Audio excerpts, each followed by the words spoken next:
దాని నిర్వచనం అది కాదు. ప్రేమకు నిర్వచనం ఏమిటి అంటే, నువ్వు అనుభవించేటువంటిది నువ్వు అనుభవించక ఎదరవాడు అనుభవిస్తూ ఉంటే ఆ అనుభవాన్ని చూసి ఆనందించి ఉప్పొంగిపోయేటువంటి దాని పేరు ప్రేమ. ఇప్పుడు చూడండి, మన ఇంటికి ఒక స్నేహితుడు వచ్చాడు. రే రాకొచ్చాను రా, చాలా దూరం నుంచి వచ్చాను, ఎప్పటి నుంచో నిన్ను చూడాలనుకుని నిద్ర రాక ఆకలి కూడా మానేసుకుని నిన్ను చూసిన తర్వాత తిందామని కాంక్షతో వచ్చేసాను రా, టిఫిన్ కూడా చేయలేదురా పొద్దున్నుంచేనే, మీ ఊరు రావడానికి చాలా కష్టపడ్డాను అన్నాడు అనుకోండి. అప్పుడే విస్తర దగ్గర కూర్చున్నాం అనుకోండి, కూర్చుని తిందాం అనుకుంటున్నాం అనుకోండి, పనసపొట్టు కూర వండారు, చక్కగా దోసావకాయ పెట్టారు, పప్పు మామిడికాయ వేశారు, ఏవో పులుసు ఏదో పెట్టారు, కూర్చుని పరిశేచన చేయడానికి సిద్ధంగా ఉన్నాం. ఈ లోపల మీ స్నేహితుడిని ఎవరో వచ్చారన్నారు, లేచేసరికి కూర్చుని సోఫాలో కూర్చున్న తర్వాత వాడు ఆ మాట అన్నాడు. అంటే ఇప్పుడు నువ్వు తినేస్తావా లేక నీ స్నేహితుడికి పెడతావా అంటే ఏమవుతుంది? అయ్యయ్యో అదేంటంటే సమయానికి వచ్చారు, చాలా సంతోషం, ఇవాళ నాకు అతిథి అభ్యాగతి ఎవరూ లేరనుకున్నాను, సమయానికి బాగా వచ్చారు రండి అని మీ ఆవిడ కాళ్ళు కడుక్కుందుకు నీళ్ళు ఇచ్చి టవల్ ఇచ్చి తుడుచుకున్న తర్వాత, స్నేహితులు కదా మీరిద్దరూ తింటూ ఉంటే నాకు చూడాలందు వడ్డించేటువంటి యోగం నాకెంత మంచిదో, ఎంత యోగ్యమో, మంచి బ్రాహ్మణులు ఇద్దరికి వడ్డించుకుంటున్నాను, మా ఆయన ఒకరు మీరొకరు అని ఆవిడ తెలివితేటలుగా ఆవిడకి ఆయనకే వంట చేసుకుంది. కానీ ఇప్పుడు స్నేహితుడు వచ్చాడనేటువంటి భావన చేత ఆయన గారి యొక్క భావన పాడైపోకుండా, స్నేహము పాడైపోకుండా, అయ్యయ్యో రారా ఇంతకంటే ఏముంది అని స్నేహితుని ఆప్యాయంగా పిలుస్తూ ఉన్నటువంటి వాళ్ళ ఆయన్ని చూసి ఆవిడ తినవలసినటువంటి పదార్థాన్ని ఆవిడ తినకుండా మనసు మార్చుకుని ఆ స్నేహితుడికి ఆయనకి వడ్డించి, పాపం ఎంత దూరం నుంచి వచ్చారో అన్నయ్య గారు మీరు, మీ స్నేహితుడిని చూడడానికి పోనీ ఇన్నాళ్ళకైనా మీకు చూడాలనిపించి వచ్చారు, మా ఆయన చూడండి, అలా కూడా ఎప్పుడు గుమ్మం కదలరండి, ఎప్పుడూ నాయందే ఉంటారు మమకారంగానో. నేను మరో రకంగా అన్నాన్ని మీరు అర్థం చేసుకోకండి, ఎత్తి పొడుస్తోందా, కాదు కాదు కాదు, విషయం స్నేహం ఉంది అట్టే పెట్టడు, భార్య అవ్వచ్చు ఎవరవచ్చు, స్నేహము వైపు తిప్పుతోంది. స్నేహితుడు వచ్చాడు కనుక కూర్చోబెట్టి వాళ్ళిద్దరూ అన్నం తింటూ ఉంటే ఆవిడ చటుక్కును లోపలికి వెళ్ళి గుప్పుడు బియ్యం అక్కడ పడేసుకుని పొయ్యి మీద మళ్ళీ వచ్చి వీళ్ళకి వడ్డం చూస్తూ ఏం కావాలో అడగండో, మీరు కంగారు పడకండి, నిమ్మనంగా కూర్చోండి అన్నయ్య గారు అని వంట చేసుకుంటున్నట్టుగా తెలియకుండా ఆవిడ మళ్ళీ గుప్పుడు బియ్యం పారేసుకుని వచ్చి తరివి వడ్డిస్తోంది అనుకోండి. అయ్యో పాపం ఎంతసేపు అయిందో బయలుదేరి, ఎప్పుడు బయలుదేరారు అన్నయ్య గారు అంటేసరికి నిన్న గోదావరికి బయలుదేరారు మా హైదరాబాద్లో, పొద్దున రాజమండ్రిలో దిగిపోయి గోదావరి స్నానం చేసుకుని వద్దామని బయలుదేరాను. అదేమిటో మీ ఊరు రావడానికి చాలాసేపు బస్సులు దొరకలేదు, వచ్చిన రాయవరంలో ఆటో వాళ్ళు నన్ను తీసుకురాకపోవడం వల్ల అందరూ వస్తే కానీ ఎక్కించుకోనున్నారు కదా, అందుకు ఉండిపోయిన అందుచేత టిఫిన్ కూడా చేయడం మానేశానము, మడమడ ఆకలేసేస్తోందమ్మా, మా చల్లని తెలివ హాయిగా పెట్టావు, ఎంత అదృష్టవంతుడో మా స్నేహితుడు, ఇంత కమ్మగా ఉండి పెడుతున్నావు, యారా బాగుందా అంటాడు. అంటే ఆ ఊరుకోరా, అది చేసిన వంట నువ్వే తిని మెచ్చుకోవాలి అంటాడు ఈయనో పరాశకం. ఇప్పుడు దీని ఎందుకు ఎలా పెడుతుంది ప్రేమ అంటే, తను తినవలసిన పదార్థం తను తినకుండగా ఎదరవాడు తింటూ ఉంటే చూసి ఆనందించుడు, దాని పేరు ప్రేమ కదండి. ప్రేమకు నిర్వచనం. ఇప్పుడు రాధాకృష్ణుల ప్రేమని మీరు ఏదో స్వార్థభూయిష్టంగా నా భర్తే అన్నట్టుగా, నా దగ్గరే ఉండాలన్నట్టుగా, నాకే పరిమితం అనుకుంటే అది చాలా పొరపాటు అయిపోతుంది. అలా అనుకున్న వాళ్ళు రుక్మిణి సత్యభామ నాకే సొంతం అనుకున్నారు, కానీ రాధాదేవి అలా అనుకోలేదు. అందరివాడు నా వాడయ్యాడు, అందరి యందు ఉన్న నన్ను జ్ఞాపకం పెట్టుకుంటాడు, నేను పిలిస్తే వస్తాడని ప్రేమతో పొంగిపోయేది రాధ. కానీ వాళ్ళు అందరి దగ్గరికి పోతున్నాడు, మా దగ్గరే ఉండాలి అనేటువంటి ఒక వినూతనమైనటువంటి ఉద్రిక్తత భావన కలిగి స్వార్థభూయిష్టమైనటువంటి ప్రేమ వాళ్ళది. ఇప్పుడు ఈ ప్రేమని పరీక్ష చేయాలి. ఎలాగ? రాధ యొక్క ప్రేమను పరీక్ష చేయాలంటే ఏం చేయాలి అంటే, వాళ్ళు ఆలోచన చేశారు, ఇలా దీన్ని తెగులు తిరిగిపోవాలి అని చెప్పి వేడిగా పాలు అంటే కృష్ణుడికి ఇష్టం కదా, అందుకని వేడి పాలు కాచేశారు కుండలో, విపరీతమైన వేడి అనమాట, ఇంకెవరో చేత్తో ముట్టుకుంటే చేయగలరు.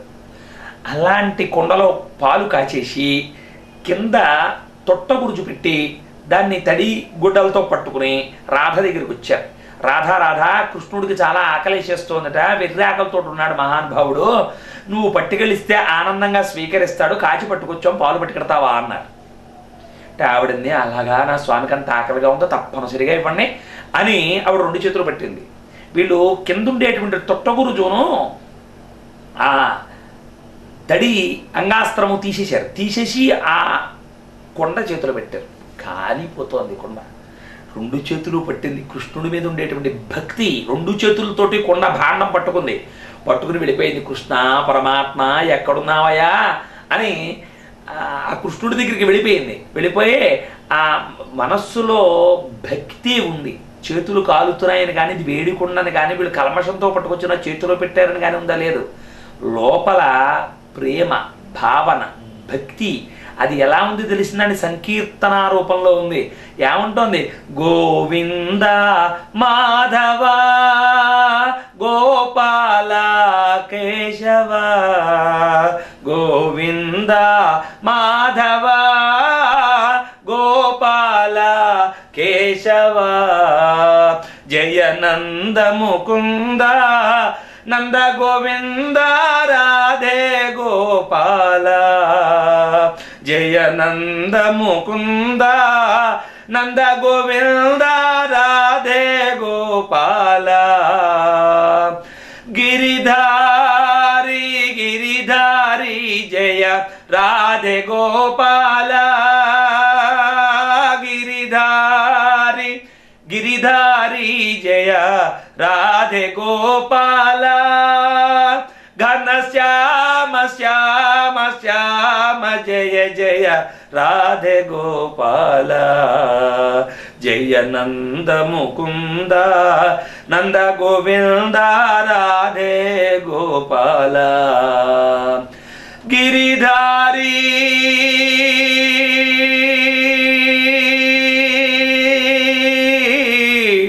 హరే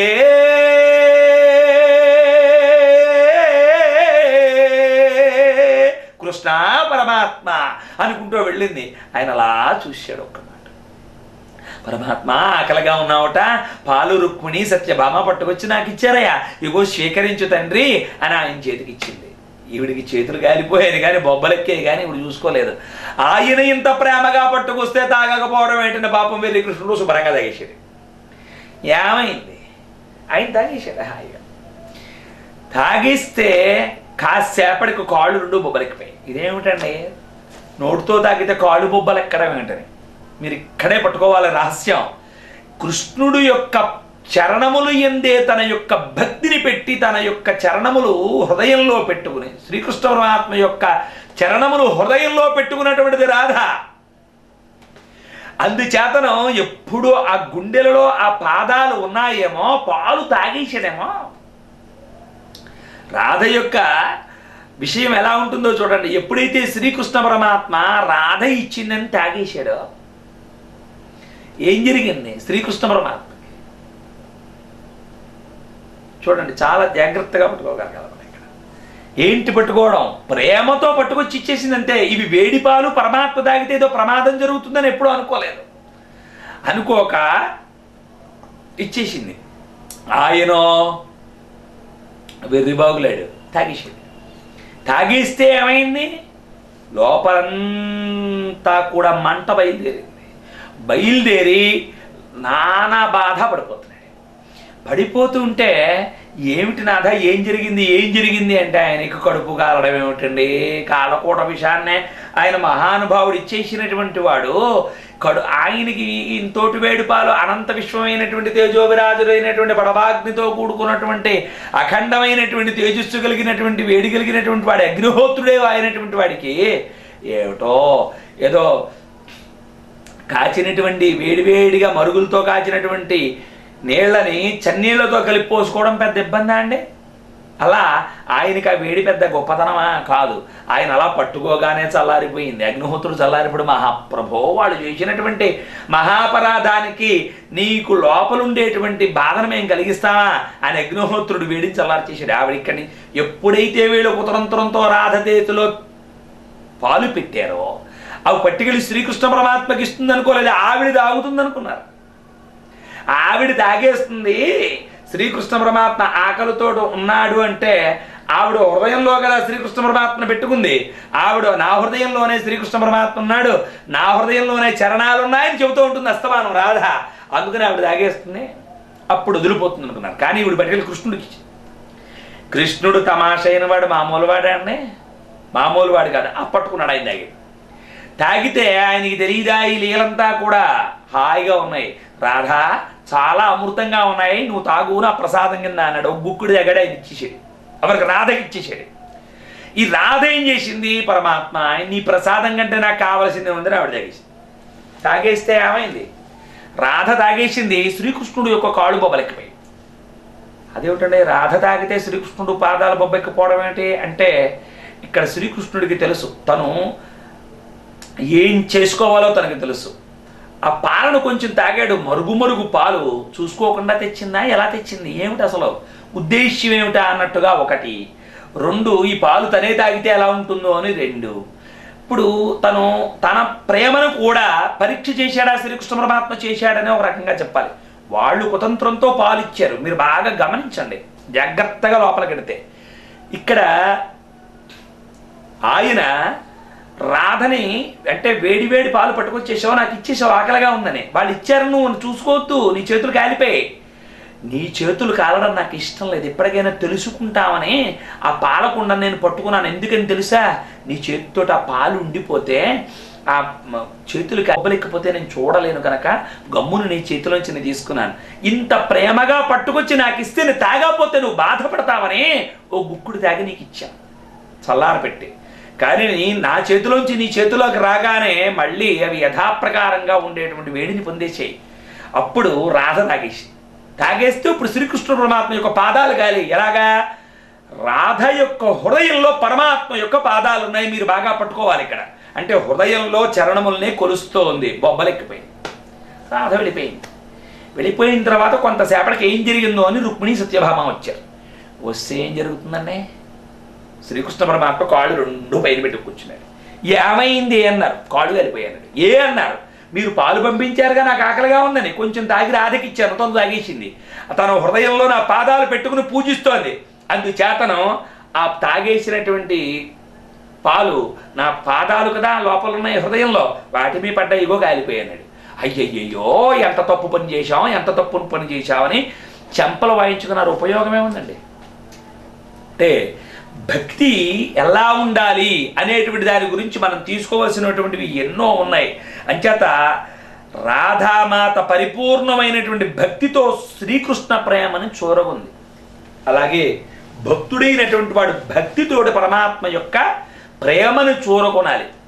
భక్తితో మాత్రమే పరమాత్మ వశపడతాడు, లేకపోతే వశపడడు.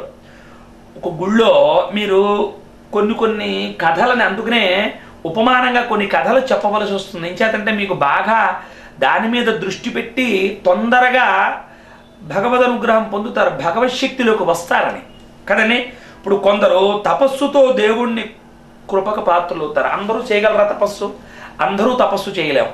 ఎంచేత ఏమీ లేదు, ఒక అరగంట కదలకుండా కూర్చోండి, ఏ ఆలోచన లేకుండా. తపస్సు తాలూకు కష్టమేదో మీకు తెలిసిపోతుంది. ఏ ఆలోచన లేకుండా ఒక మంత్రాన్ని తీసుకుని జపం చేయండి, ఓ గంట పోయేసరికి 1000 చేసేసరికి బుద్ధి వికలబుద్ధి చేస్తుంది. 1000 దాకా ఎందుకు, లోపలే అనేక రకాలుగా పోతుంది. మనస్సు కళ్ళు మూసుకుంటావు కానీ మనసు ఎక్కడికో తిరుగుతూ ఉంటుంది. దానికి సరైనటువంటి అభ్యాసం చెయ్యలేదు. ఏ అభ్యాసం చేయలేదు, మనస్సు నిలకడగా ఉండేటువంటి అభ్యాసం ఎప్పుడూ చేయలేదు. అందుచేత జపముందు కానీ తపస్సు ఎందు కానీ తపస్సు 100 ఏళ్ళు తపస్సు చేశాడండి అంటే చేస్తారు. ఏమన్నా నాళ్ళు బతుకుంటారా అంటే తపస్సు చేసేవాడు బతుకుంటాడు. నువ్వు చెయ్యి, ఏ ఆలోచన లేకుండా ఎక్కడికి కదలకుండా మితహారం తీసుకుంటూ సాత్వికమైనటువంటి బుద్ధిని పెట్టుకుని తపస్సు చేయి. మరణం దమ్మును రాదు, మృత్యువు రాదు గమ్ముని. అలా చెయ్యలేము, ఒక 5 నిమిషాలు కూర్చోలేము కదండి. ఎన్ని ఆలోచనలు బుర్రల్లో తిరిగిపోతూ ఉంటాయో అర్థం లేదు. అంచేతను తపస్సు, అద్భుతమైనటువంటి తపస్సు చేత కొంతమంది పొందగలరు. మానవ మాతృలను సంసారయాత్రలో ఉన్నటువంటి వాళ్ళకి కష్టం, కానీ లేరా అంటే ఉండవచ్చు. మహానుభావులు తపస్సు చేత పాత్రులు అవుతారు. చూడండి మీరు కంసుడు చూడండి, భయాంతుడైపోయి ఎంచేత వాడు చేసినటువంటి మహాపాపాలకి ఎక్కడొచ్చి చంపేస్తాడో అని అసలు పరమాత్మే లేకుండా చేసేయాలనుకున్నాడు కంసుడు. అంచేత కృష్ణుడిని చంపేయాలనుకున్నాడు, అనుకుని కృష్ణుడినే వదిలిలో పెట్టుకున్నాడు. వాడు చచ్చిపోతాడని తెలిసిన దగ్గర నుంచి శ్రీకృష్ణనామమే చేస్తూ కూర్చున్నాడు, జపం చేస్తూ కూర్చున్నాడు. అంటే భయాన్నైనా, భయం వాడు చచ్చిపోతాడేమో అని భయం, ఆకాశవాణి చెప్పిందిగా వచ్చి చంపేస్తాడేమో అని భయం. ఆ భయం చేత శ్రీకృష్ణుడు వాడిని ఎప్పుడు వచ్చి సంహరిస్తాడో అనేటువంటి భావనతోటి శ్రీహరి అన్ని చోట్ల కనపడిపోయాడు. ఎక్కడ చూసినా వాడికి ఏ వస్తువులో చూసినా కనపడిపోయాడు. కృష్ణుడేమో వచ్చేసాడేమో నన్ను చంపేస్తాడేమో, ఇది వాడి భయం. ఈ భయం చేత వణికిపోతూ ఉండేవాడు. అన్ని చోట్ల పరమాత్మ భయంతో వణికిపోయినా దర్శనమిచ్చాడు. భయం కలిగిన వాడికి కూడా పరమాత్మ దర్శనమిస్తాడు. భయం లేకుండా నువ్వే దిక్కున్న వాడికి కూడా పరమాత్మ దర్శనమిస్తాడు. ఎలాంటి వారికైనా భక్తి ప్రధానంగా బాగుంటే, భక్తిపూర్వకమైనటువంటి వినయ విధేయతలు కలిగి ఉంటే పరమాత్మ కంపల్సరీ ఖచ్చితంగా అందరినీ రక్షిస్తాడు. అందులో అనుమానం లేదు. చివరికి కంసుని సంహరించేశాడు కదండి. సంహరించి ఏం చేశాడు? భయం చేతనైనా బ్రతుకున్నంతకాలం శ్రీకృష్ణ పరమాత్మను తిట్టి శ్రీకృష్ణుడు లేకుండా చెయ్యాలని పరమాత్మకు హారి చేసిన భయం చేతనైనా పరమాత్మను కొలిచాడు కనుక అంచేత ఆకర్ని వధించిన ముక్తిని ప్రసాదించాడు, వైకుంఠాన్ని ప్రసాదించాడు. ఎవరికి? కంసుడికి. దైవాన్ని ఎలాంటి భావంతోనైనా సరే నిరంతరము ఆరాధిస్తూ ఉంటారో, పూజిస్తూ ఉంటారో, లేక స్మరిస్తూ ఉంటారో అలాంటి వాళ్ళకు శ్రీహరి తప్పక వశమైపోతాడు. ఏమాత్రం అనుమానం లేదు, ఖచ్చితంగా వశమవుతాడు. మనమంటే వశపడం, కానీ భగవంతుడికి మనం వశపడం. భగవంతుడు పనగానే మనం వశపడిపోయి మహాప్రభు ఇంతకంటే ఈ జీవితంలో నాకు కావలసిందే ఉందయ్యా, నాకు ఈ జన్మకి ఈ శరీరం ఇచ్చావు, ఈ మానవ జన్మ ఇచ్చావు, ఇంత బ్రతుకునిచ్చావు, నాకు ఇది చాలు అనుకున్నవాడు ఎవడు ఉండడు. నిజంగా భగవంతుడే కనపడితే పనికి మాలినవన్నీ కోరతాడు.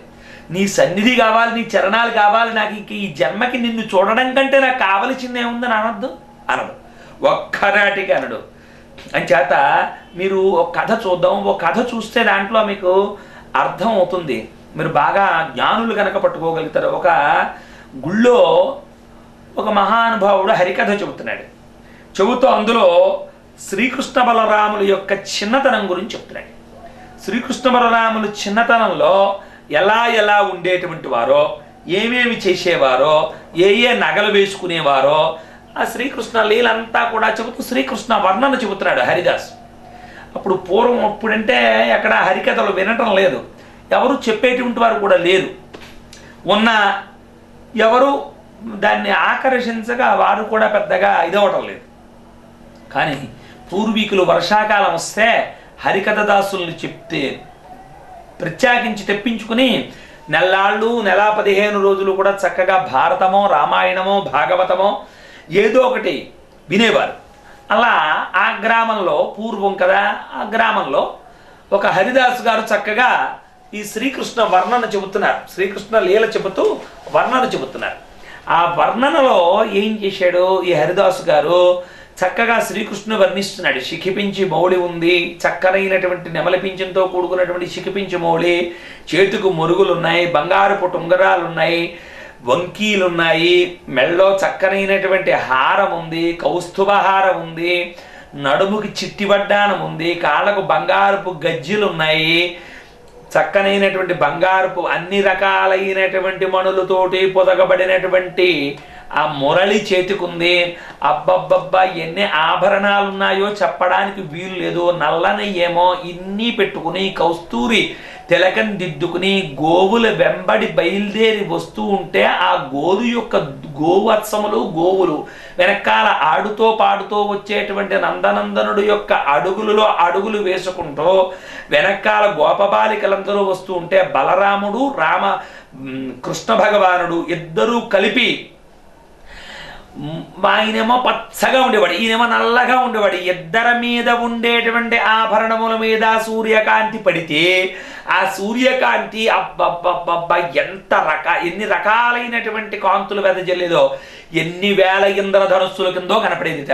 అన్ని వేల ఇంద్రధనుస్సులు వచ్చాయా లా ఉండేదిట. ఎంచేత పరమాత్మ వేసుకున్నటువంటి ఆభరణం మీద అందులో పడగబడేటువంటి ఆ మణుల మీద సూర్యకాంతి పడితే వాటి మీద రిఫ్లెక్షన్ వచ్చి అద్భుతమైనటువంటి ఇంద్రధనుస్సులు వచ్చాయా అన్నట్టుగా ఉండేది. అంత అందంగా ఉన్నాడయ్యా శ్రీకృష్ణ పరమాత్మ.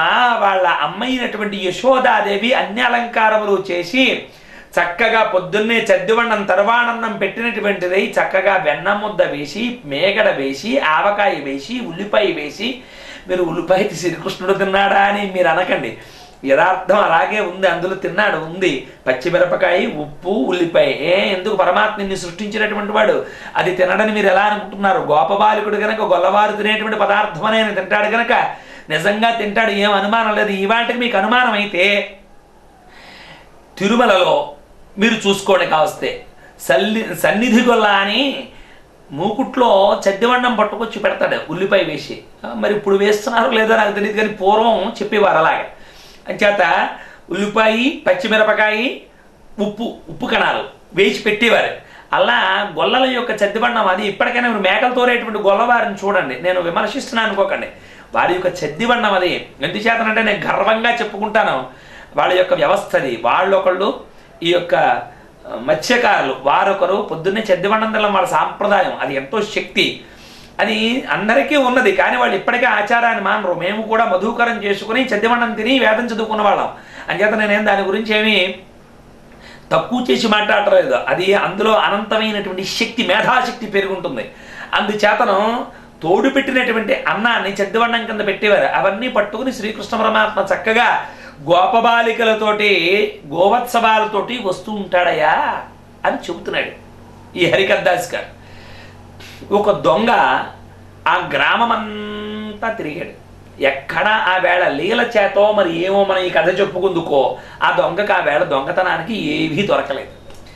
ఇక్కడేదో హరికథ చెబుతున్నారు చూద్దామని చెప్పేసి కూర్చున్నాడు. కూర్చుంటే ఈ హరికథాసు గారు ఈ శ్రీకృష్ణ పరమాత్మ యొక్క నగల గురించి అంతా వర్ణన చెప్పాడు. వీడు విన్నాడు, పొదల్లో కూర్చుని విన్నాడు. హరికథ అయిపోయింది, అందరూ ఎవరిళ్ళకి వాళ్ళు వెళ్ళిపోయారు. హరికథాసు గారు మూటా ముళ్ళు కట్టుకుని ఆయనకి ఇచ్చినటువంటి మకాంలోకి ఆయన పెడుతున్నాడు. వెనకాల పడ్డాడు ఈ దొంగ. పడి వెళ్ళాడు, తలుపు కొట్టాడు. ఇప్పుడే వచ్చి తలుపు వేసుకున్నాను, ఎవరా వచ్చారని తలుపు తీశాడు. తీస్తే వీడు నల్లగా లోపలికి చొచ్చుకు వెళ్ళాడు, తలుపు వేసేసాడు. ఏమయ్యా హరికథాసు, కూర్చొని నేనేమీ చేయను, నువ్వేం భయపడకు, కూర్చో అన్నాడు. కూర్చున్నాడు. కూర్చున్న తర్వాత ఈ దొంగ అంటాడు, ఇది ఇందాక నువ్వు శ్రీకృష్ణ పరమాత్మ లీల గురించి చెప్పావు, ఆయన ఆభరణాల గురించి చెప్పావు కదా, ఒక మాట వెళ్ళి చెప్పన్నాడు. ఎందుకు అన్నాడు. అవి ఎక్కడుంటాడో శ్రీకృష్ణ పరమాత్మ అడ్రస్ చెప్పు, నేను ఎడు తెచ్చుకుంటానన్నాడు. ఓహో నీ అసాధ్యం కూడా.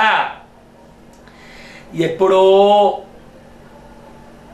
ద్వాపర యుగంలో జరిగిందిరా అది.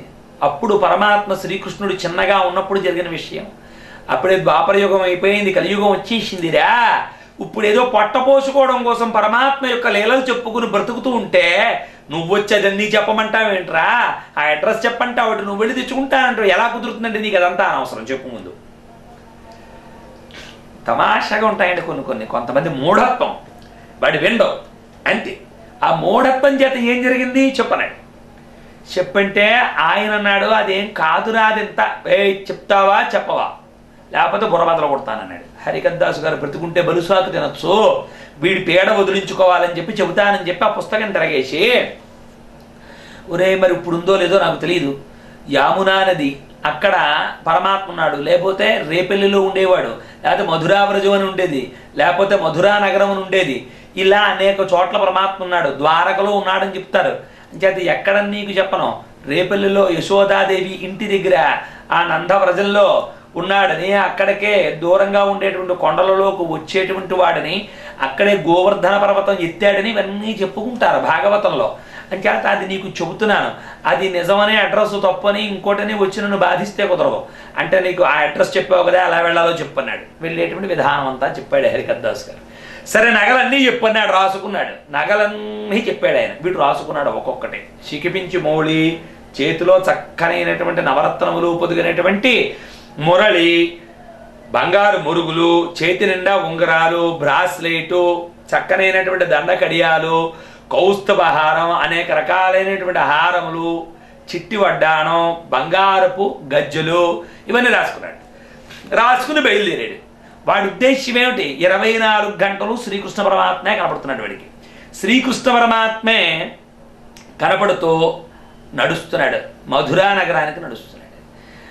నడుస్తూ ఇంక ఎంతసేపు, ఎప్పుడు వెళ్ళిపోతామా, ఎప్పుడు తెల్లారుతుందా, ఎప్పుడు ఆ గోపబాలికలతోటి గోవత్సవాలతోటి శ్రీకృష్ణ పరమాత్మ వస్తాడా, ఏ చెట్టు ఎక్కుతానా, ఆ పొన్న చెట్టు దగ్గరికి ఎలా పెడతానా, వెళ్ళి ఎలా కూర్చుంటానా, ఎలా వస్తాడు పరమాత్మ, ఎలా పట్టుకుంటాను, ఇదే ధ్యాస. ఇంకో ధ్యాస లేదు వాడికి. ఇంకో ధ్యాస లేకుండా ఇదే ధ్యాసతో ఉన్నాడు. ఇదే ధ్యాసతో ఉండి మొత్తం మీద ఆ ప్రదేశానికి చేరుకున్నాడు. ఆ ప్రదేశానికి చేరుకున్నటువంటి వాడు చెట్టు ఎక్కి కూర్చున్నాడు. కూర్చుంటే వీడి యొక్క తప ఫలితమో వీడి యొక్క ధ్యాసో తెలియదు, కానీ పరమాత్మ యథాతథం ద్వాపర యుగంలో ఏదైతే ఈ యొక్క హరిదాసు చెప్పాడో ఆ కథాలీలామృతం అంతా అక్కడ కనపడుతోంది. ఆ యొక్క సీనరీ అంతా అక్కడ కనపడుతోంది. తెల్ల తెల్ల వారుతోంది. గోవర్ధన పర్వతం ఎదురుగుండగా కనపడుతోంది. కొండ పక్కనే విశాలమైనటువంటి ప్రదేశం కనపడుతోంది. పరమాత్మ తెల్లారుతోంది. గోవత్సవాలన్నిటినీ తోలుకుని గోపబాలికలతోటి కేరింతలకుడుతో బలరాముడితోటి ఆటలాడుకుంటూ పిల్లన గ్రోవు యొక్క తాలూకు ఆ నాదం వినపడుతోంది. తెల్లవారేసరికి ఇంకా రాడేమిటి అనుకుంటున్నాడు. 8, 9 అయింది. ఉదయిస్తున్నాడు సూర్యుడు. మంచి ప్రకాశవంతంలోకి వస్తాడు. ఇక అనగా శ్రీకృష్ణ పరమాత్మ వస్తున్నాడు. ఆయన మీద పడేటువంటి కిరణాలకి కళ్ళు చేతులు అడ్డు పెట్టుకోవలసి వచ్చింది. కళ్ళకి అంత వైభవంగా ఉంది. చూశాడు. అబ్బా ఎంత బాగుందో అనుకున్నాడు. అనుకుని ఆహాహా ఏమి పరమాత్మ నాకు ఎంత దర్శనాన్ని ఇచ్చావు. నువ్వు 2 చేతులు జోడిస్తూ ఉండగానే బుద్ధి ఏమంది తెలుసా? జోడించడానికి వచ్చావా? దొంగతనానికి వచ్చావు. దొంగతనం చేయండి. ఎప్పుడైతే బుద్ధి అలా చెప్పిందో మళ్ళీ మెలకు తెచ్చుకున్నాడు. తెచ్చుకుని ఏం చేశాడు? చెట్టు దిగాడు.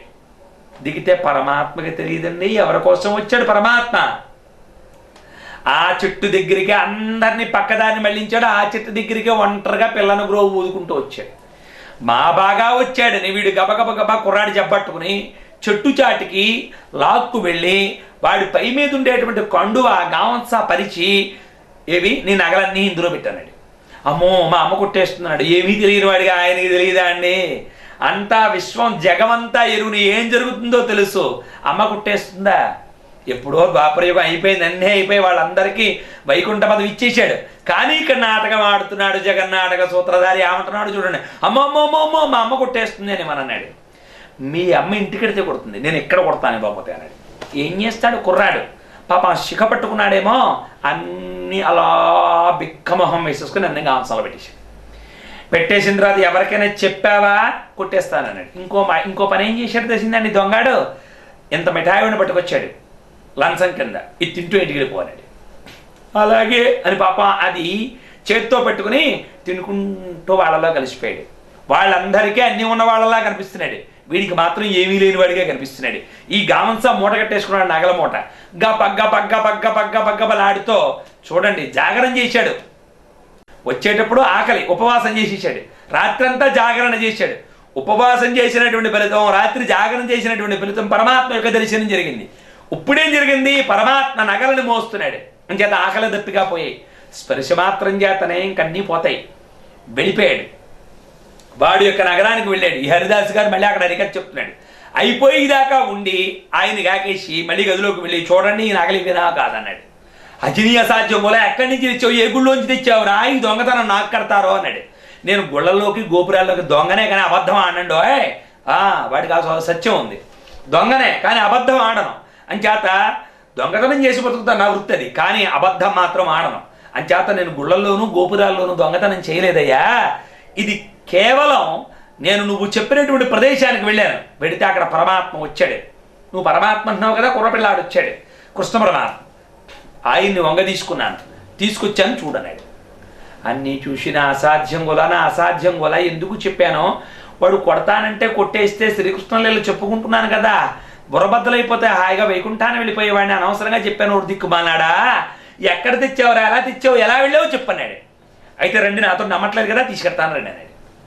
అని ఆ దొంగని కూడా పెట్టుకుని ఆచార్యులు గారు బయలుదేరెడుతున్నాడు. మొత్తం మీద వీడు ఎక్కడికైతేడా అక్కడికి వెళ్ళాడు. ఆ పోన చెట్టు దగ్గర తీసుకెళ్ళాడు. మళ్ళీ రాత్రంతా జాగరణ చేశారు. పొద్దున్న మళ్ళీ శ్రీకృష్ణ పరమాత్మ వచ్చాడు. ఏమీ లేవు, అందరికీ అన్నీ కనిపిస్తున్నాయి. కానీ వీళ్ళిద్దరికీ మాత్రం ఒంటి మీద ఏమీ కనపట్టలేదు. ఊరికే చూడండి, అలంకారం లేనటువంటి విగ్రహాన్ని చూస్తే బోసిపోయి ఎలా ఉంటుంది అలా ఉంది. ఉంటే వీళ్ళకి కళ్ళలో నీళ్లు దొరికాయి. ఈయనంటాడు ఆచార్యులు గారు, పరమాత్మ పాప అలా బిక్కమం వేసుకున్న నొగల్లోకి ఇచ్చేవా అన్నట్టుగా దగ్గరగా వస్తున్నాడు.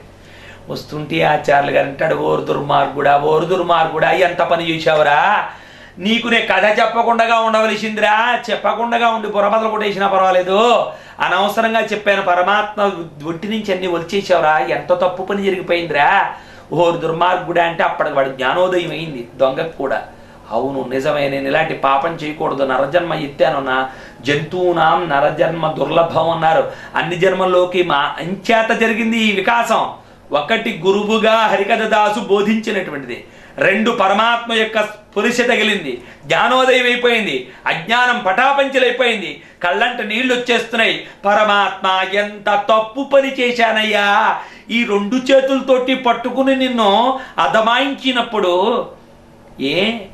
ఏం చేయలేకపోతావు నువ్వు, ఎంతమందిని సంహరించలేదు, శిశుపాలుడిని 100 తప్పులు కాచి చక్రం విసిరి బుర్ర తీసేయలేదా, కంసుణ్ణి గుండెల మీద కూర్చుని పిడిబాకుతో చంపేయలేదా, ఎంతమందిని నువ్వు సంహరించిన వాడువో, నేను ఒక లెక్కటయ్యా, నన్ను అందుచేత నువ్వు సంహరించలేకపోయావా నువ్వు పరమాత్మ, ఎంత పొరపాటు